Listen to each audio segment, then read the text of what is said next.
Signs we're seeing more homeless people on the streets of San Diego. The results from a countywide tally and how they help shape a plan to find people homes. In San Diego County's top law enforcement official is stepping down. The next political office she may set her sights on. You ready? Oh, I'm ready. That's all I'm ready. A salute to veterans soaring over San Diego, the high-flying inspiration for the next generation. KPBS Evening Edition starts right now.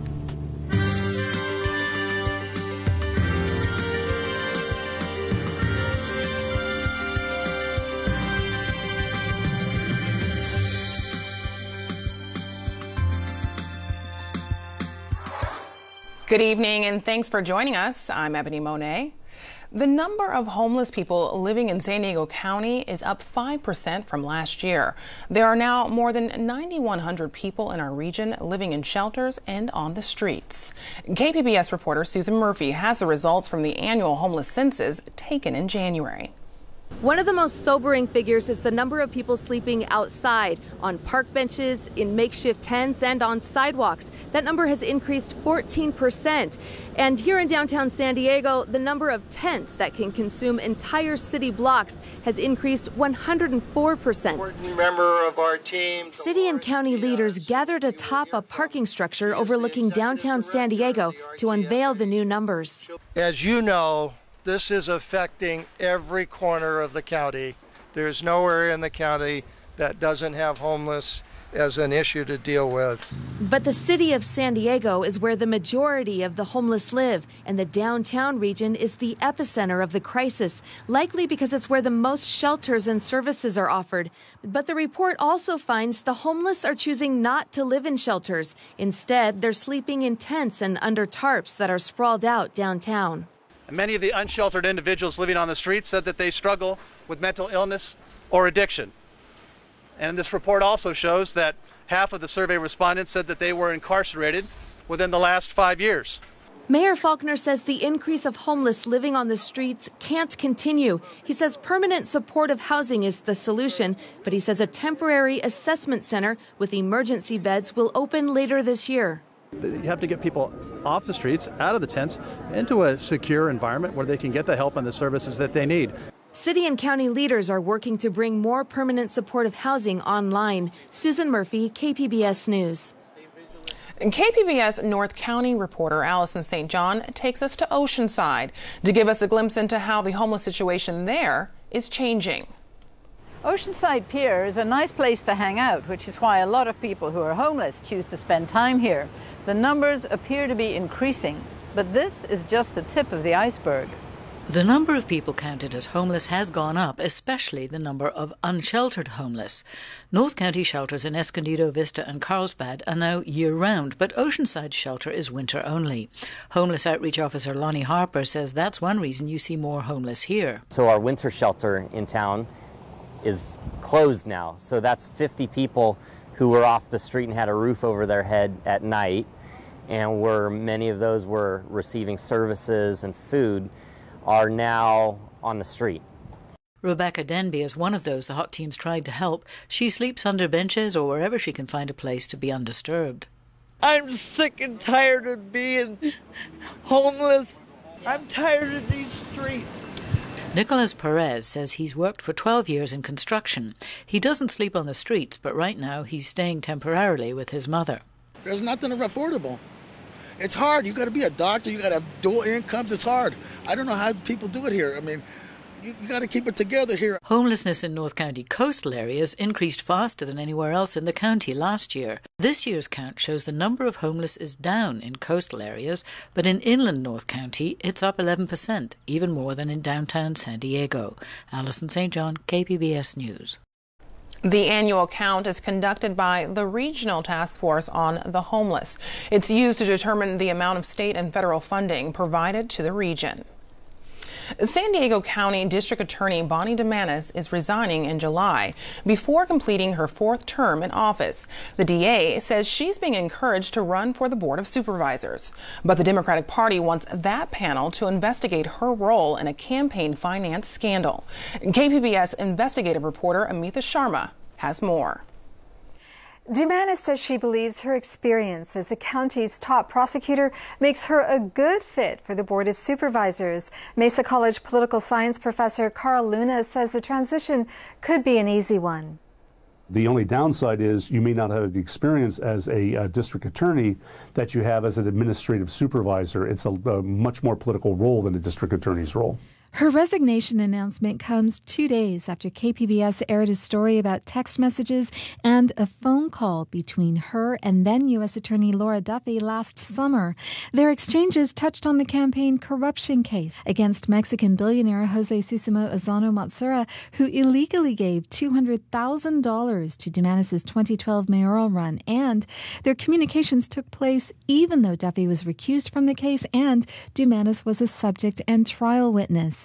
These details, paired with the timing of Dumanis' resignation, have prompted San Diego County Democratic Party Chair Jessica Hayes to call for an investigation. She wants the Board of Supervisors to appoint a special prosecutor to probe Dumanis' role in the case. Hayes said, quote, "The public deserves to know the extent of the district attorney's involvement in the Azano corruption scandal and whether any other personnel in the DA's office acted improperly." And there's more in the Azano case itself. A lawyer for the Mexican tycoon convicted last year of channeling more than $500,000 into San Diego campaigns says his client deserves a new trial. The reason? Shoddy defense. Knut Johnson is the defense lawyer for Jose Susimo Azano Matsura, who was convicted last year on 36 counts, including illegal campaign giving. Johnson represented Azano early in the case in 2014, but then left before it went to trial. Now he's back on, and in court papers filed this week says his replacement, Michael Wynn, botched Azano's trial defense before his opening statement. That's when Wynn told the jury he wanted to get away from Azano. He said, quote, "He's got a little poppy nose. Tough to look at him. I don't like him." Disparagement aside, Johnson argues that Wynn failed to give Azano the only defense available, and that was that he did not know his acts were illegal.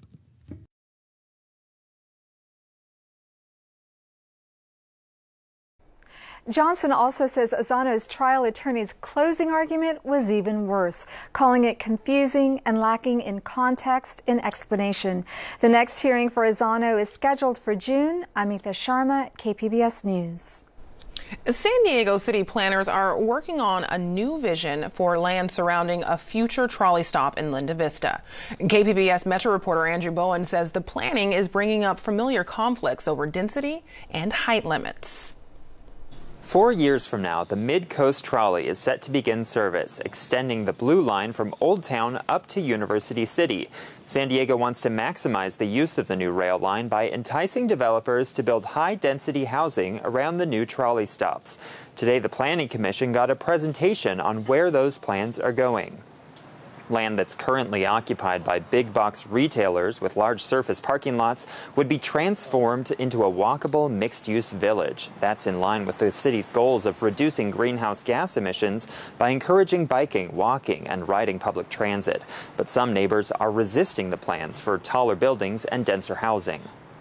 And we recognize the housing shortage that is going on in San Diego. We want to play our fair share with resolving it, but only our fair share, and not that all the housing be placed along this area.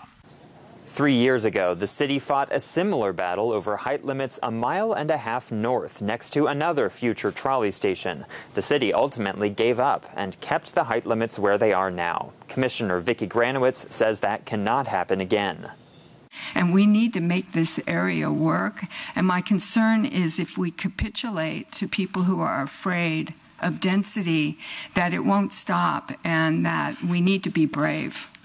The city is working on an environmental analysis of their development plans due for release in the fall. The city council would be expected to vote on the plans in the spring of next year. Andrew Bowen, KPBS News.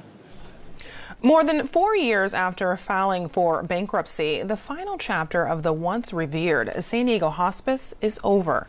KPBS media partner iNewsSource has learned the Hillcrest property that once housed its inpatient facility was sold to an apartment developer. Reporter Joanne Farian has more.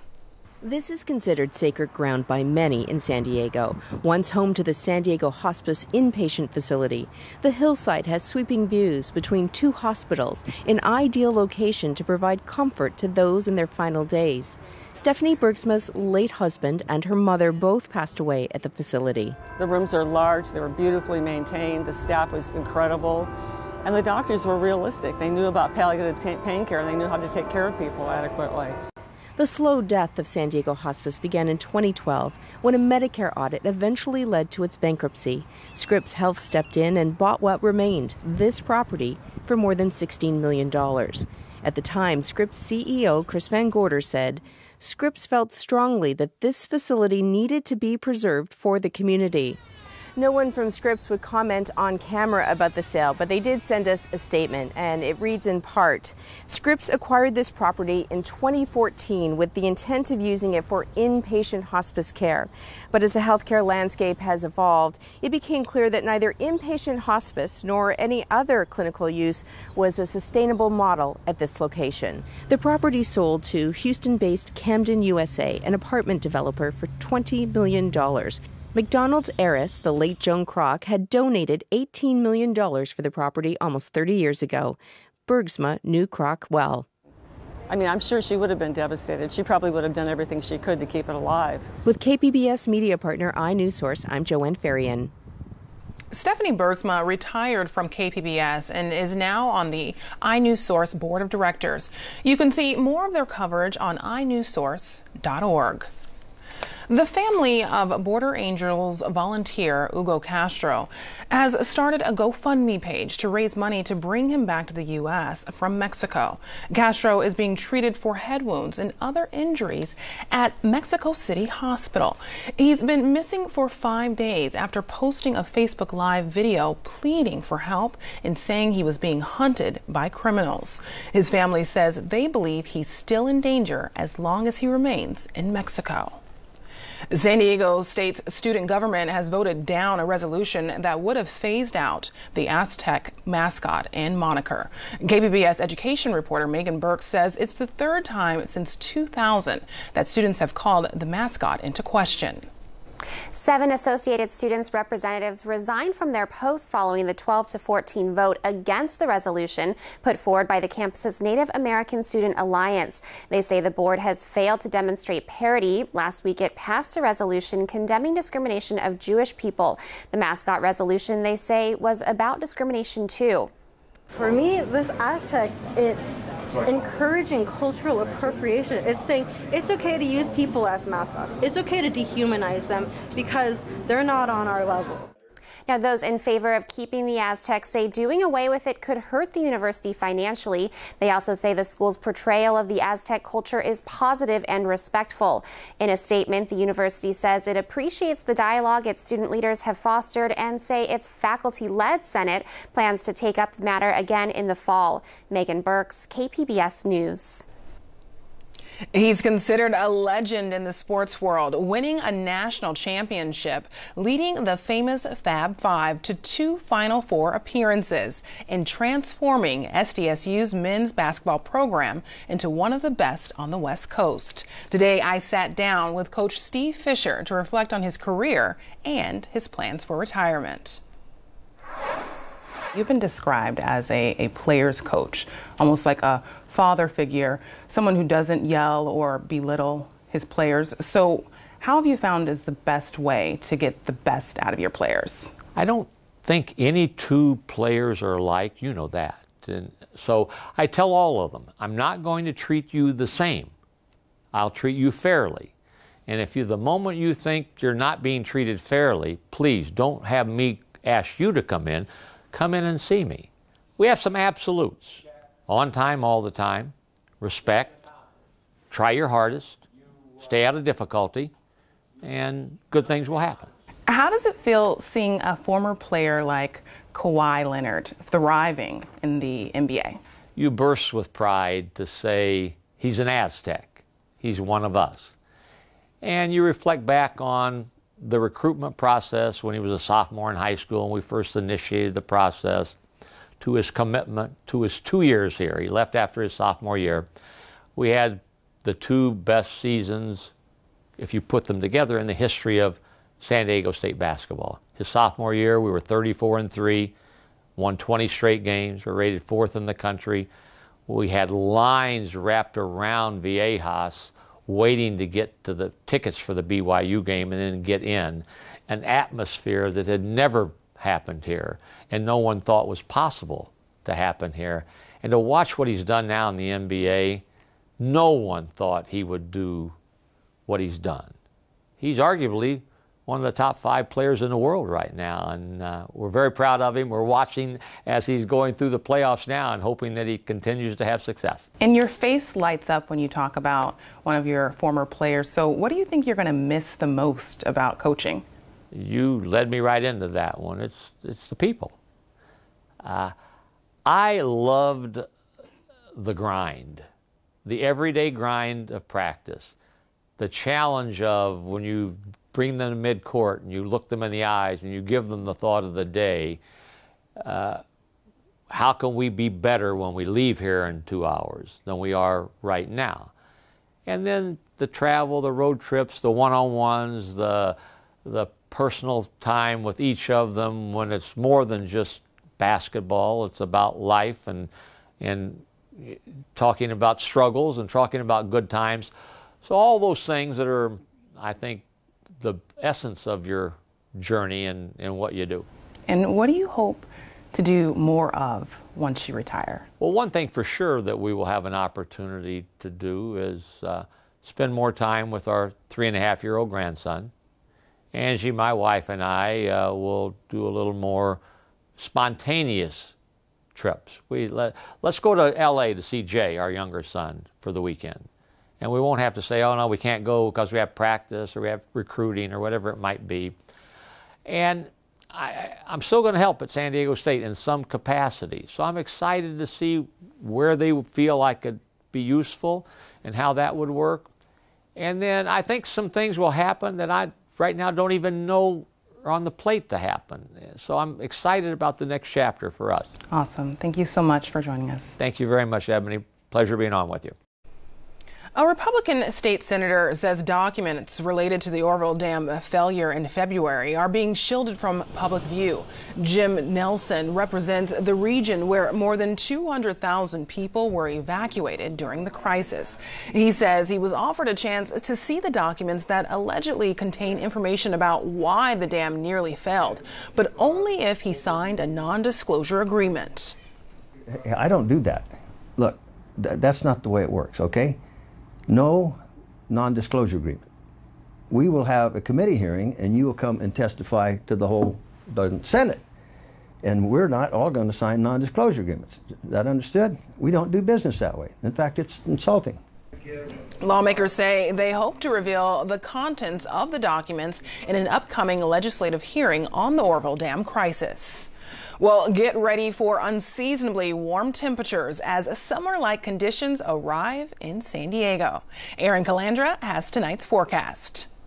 We have some beautiful weather ahead of us for the next day or two. Looking at the radar, well, we don't see much of anything down south. Up north, there's a little bit of precipitation, but it's certainly not going to get to us.